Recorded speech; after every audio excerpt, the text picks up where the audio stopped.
Nola and I are going to be looking at True Sport Picture Stories, Volume 3, Number 9, from 1946.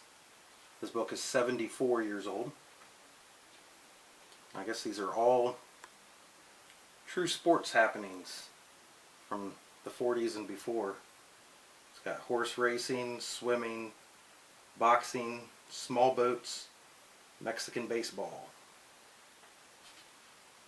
Pretty cool cover, huh? That is.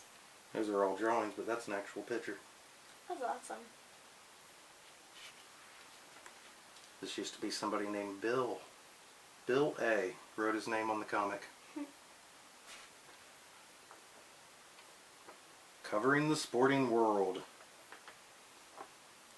This first one is Eddie Acaro, America's top jockey. This is the story of Eddie Acaro. I don't know if I'm saying his name exactly right. America's greatest living jockey, 3 times winner of the classic Kentucky Derby. There he is racing horses. Many a horse picked to lose a race has been ridden to victory by Eddie Acaro. Idol of horse racing fans, he has brought thrills to millions by his expert riding. It's like a backstory of him, how he got into horse racing. That's awesome.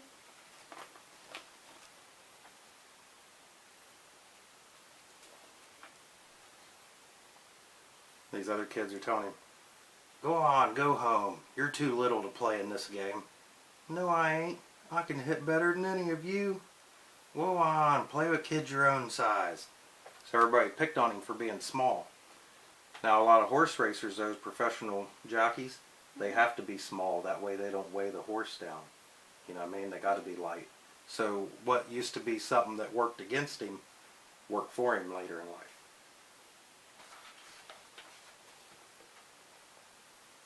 Racing. "Come on, Eddie. Look at that son again go." Uh-oh, here's something. One of 4 Freedom stirrups has broken away.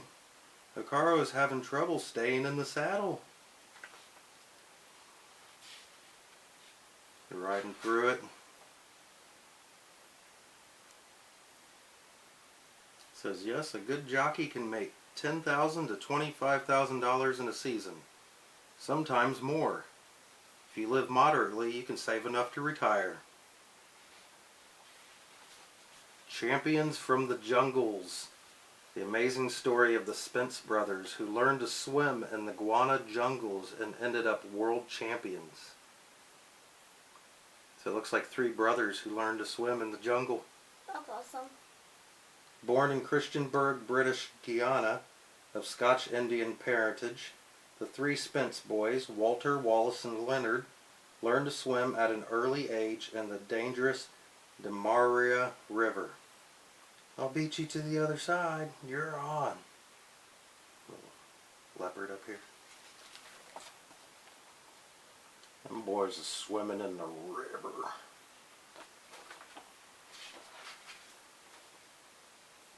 Oh. Look. They had to literally learn to swim like fish to escape bites of the dreaded Pereira, a 20-pound man-eating fish. Oh my. I guess that would give you some incentive to swim, wouldn't it? Yes. It says Walter Spence, the oldest, placed second in the annual 4th mile race in a field of 25 when he was only 8 years old. So they're out there in the jungle learning to swim really good. Then they end up, where'd they go? I guess just different swimming competitions, breaking records, all of them.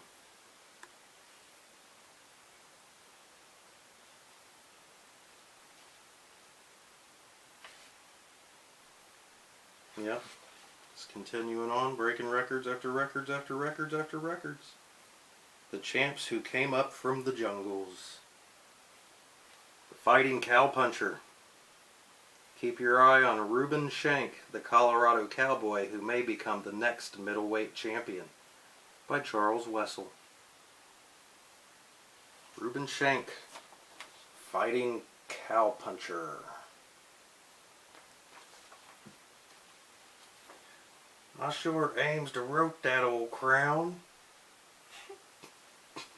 That's funny. That is. Says he's born near Keensburg, Colorado on his daddy's sugar beet farm where he started work at the age of 8. See, you already would have been working. I ain't partial to this weed pulling.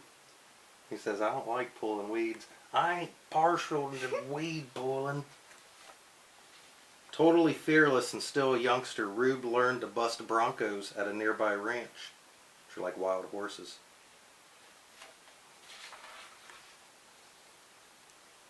Big for his age, he loved to box and learned a lot from his older brother Adam, who was good. You want to learn to slip inside those jabs, Rube. So see, he starts doing boxing competitions, and he's knocking dudes out.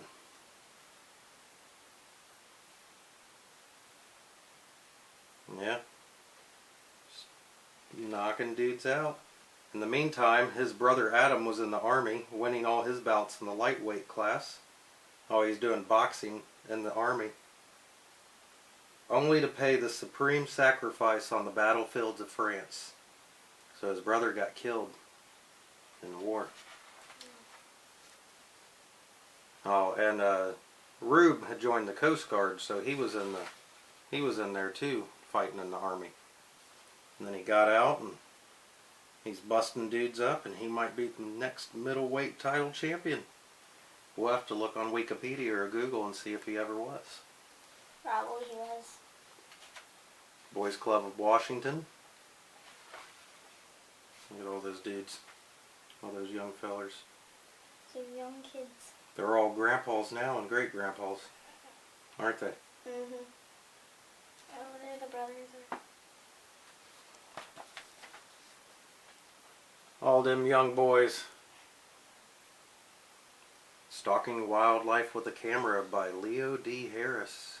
Cowboy photographer of Killdeer, North Dakota. Is that a snake? Yep. And now... Bear, owls. A bird. Looks like a deer. Squirrel. A buffalo. And we got mother elk. Prairie dog there. Oh, I thought that was a squirrel. Selling small boats. Nice little boat sailing.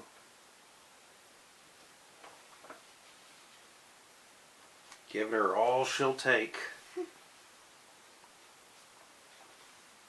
A good boat, well sailed. Sailing along with a sparkling breeze. The Horseshoe Wizard. This guy played horseshoes. You ain't never played horseshoes, have you? No. Kind of like a more dangerous version of cornhole, because you're throwing metal horseshoes. Oh. And it goes around a little, like, pipe in the ground. And you try to ring them on the pipe. But if you throw them and knock somebody in the head with a horseshoe, then you too could be the Horseshoe Wizard. I'm sure you'll play sometime. Mexican situation. Talking about the Mexican League, baseball league.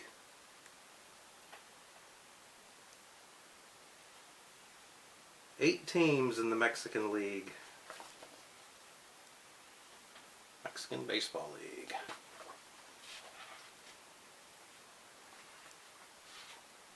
A little more about that. Signing some autographs for the fans. People. Autographs out there floating around somewhere. Yep.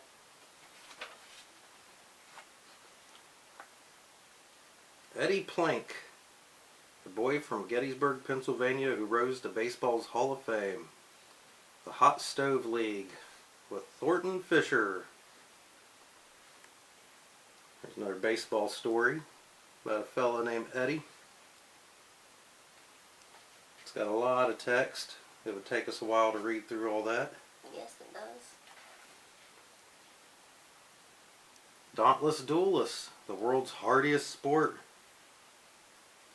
Log rolling. Oh, that's hard. I definitely Loggers. fall. Yeah, you think so? Yeah. Now see, it's been a long time since I've seen anything about logging, but I think you're both on there and you're trying to spin the other one off or something. Or whoever falls off first or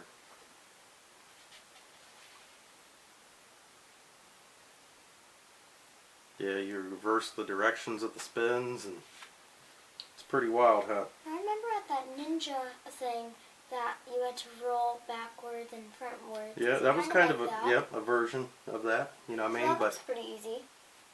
well, probably not easy. It's something you have to practice at quite a bit.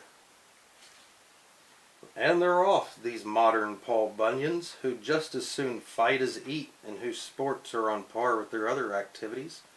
Only a man with muscles built in a forest where you fight the primeval trees could last at log rolling. Poor man's tennis. Most people in cities where there are public tennis courts don't realize that tennis has really an expensive court. This suggested modification of badminton is a game that can be played anywhere, and what's more, anyone can make all the things you'll need. So they're making up a version to play tennis. What are they doing? Cut a small rubber ball in half and put feathers on it with wire. Then take little rackets, not expensive ones like ping pong ones, and carve them up a little bit, and then you can pop them back and forth across a clothesline. That sounds like an interesting way. Cheap way to make a game of tennis, huh? Yep. Let's show 'em that. Poor man's tennis.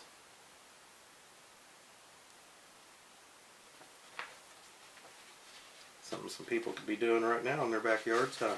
Yep. Service sports. I think this is all about different sports stories from the military. A lot of text. Yins don't want to hear us read all that. That's a lot. And we got more baseball. Fred Merkle was one of the grandest baseball players ever to play the national game. A lot of baseball facts that Yins don't want to hear us read right now. Yeah. More baseball facts, a ton of them. Mordecai Brown, who turned a physical affliction into a tremendous asset. He only had 4 fingers.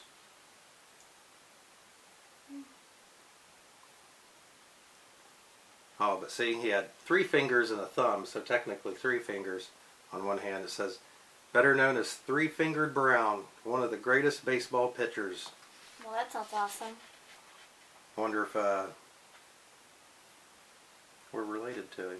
You can look it up. It says the stump of his index finger enabled Brown to throw spectacular curves that mystified opposing players.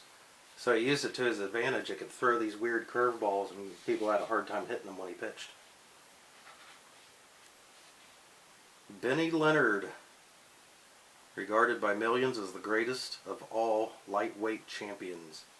He's a boxer.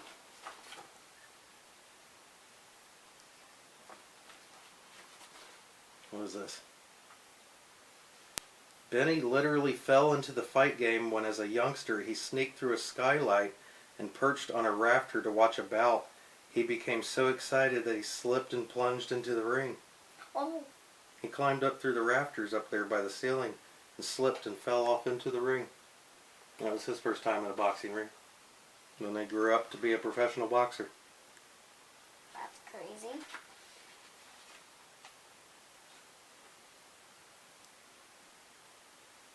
Says he retired in 1924, undefeated, but in 1931 he returned to ring in many more victories. However, in 1932, when he was 36, he was knocked out by Jimmy McLarnin in 6 rounds. And he said, that's it, I'm through with it this time. So maybe he only lost 1 match in his career?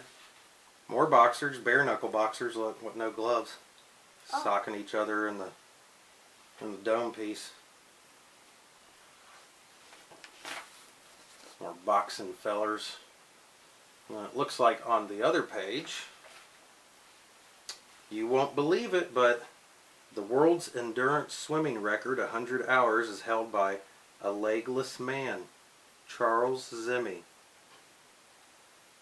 He has no legs, and he has the longest swimming record for swimming for 100 hours straight. That is awesome. Think about that. 24 hours in a day. That's days of swimming. Days without going to sleep. I guess.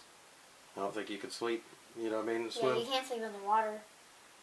Lucky, a German Shepherd dog, holds the long-distance record for continuous swimming. The record was made September 25th and 26th in 1928, when Lucky swam from Albany, New York to New York City in 44 hours and 52 minutes. That puppy did that? Yeah, that dog swam for 44 hours. Gosh. Underwater endurance record is held by Maurice Poliquin of Paris. He stayed under for 6 minutes and 29 seconds in 1917. He stayed underwater that long? Mm-hmm. Gosh. Fred Newton of Clinton, Oklahoma, swam the Mississippi River from Minneapolis to New Orleans in 1931, a distance of 2,300 miles and 742 swimming hours. He gained 10 pounds during the swim.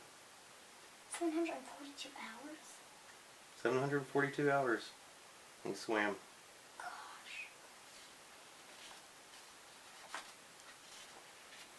It says, did you know that the greatest amateur swimmers can't swim faster than 3 miles an hour? You won't believe it, but the Atlantic Ocean has been crossed in a rowboat. Ivor Olson and John Trainer did it. They rowed a 14-foot rowboat from Bath. I'm not sure where that is. Bath somewhere to France, a distance of 3,000 miles in 53 days. Oh my. Highest dive ever recorded, made by Alex Wickham, a native of the Solomon Islands in Australia, in 1918. He made a perfect dive of 205 feet and 9 inches. So he's 205 feet up in the air. That'd be too scary for me. I probably couldn't even go up to 6. The world's gamest loser, Sir Thomas Lipton. He spent $15 million in his unsuccessful efforts to win the America's Cup, which originally cost $500. It carried, however, the World's Yachting Championship. Wow. Here is a advertisement for the Shadow. Master of the future or monster of the past. Crime does not pay. What do we got back here? Another Shadow advertisement for the Shadow magazine. Why did the handsomest man in America fly a kite at midnight? Why did the most glamorous woman in the world put a toy submarine out in the Pacific waters? It's the Shadow in Hollywood, facing the ruthless adversary in The Blackest Male, a complete novel, coming out in August 1946. The Shadow magazine is for you who enjoy these comics. It's the original Shadow publication. The thrills of the comics plus well-plotted, fast-moving writing, as well as interesting short stories in departments. Buy the current issue, now on sale. Pretty cool. Yeah. Little sports for the kids, you know what I mean? So they can stay up on the sports through comic books. I love all the swimming facts. I think those are awesome. Was that your favorite part, was the swimming stuff in here? Mm-hmm. Yeah. Yeah, I like the Champions of the Jungle. Yeah. Those guys learning to swim out in the jungles. And what was the other one?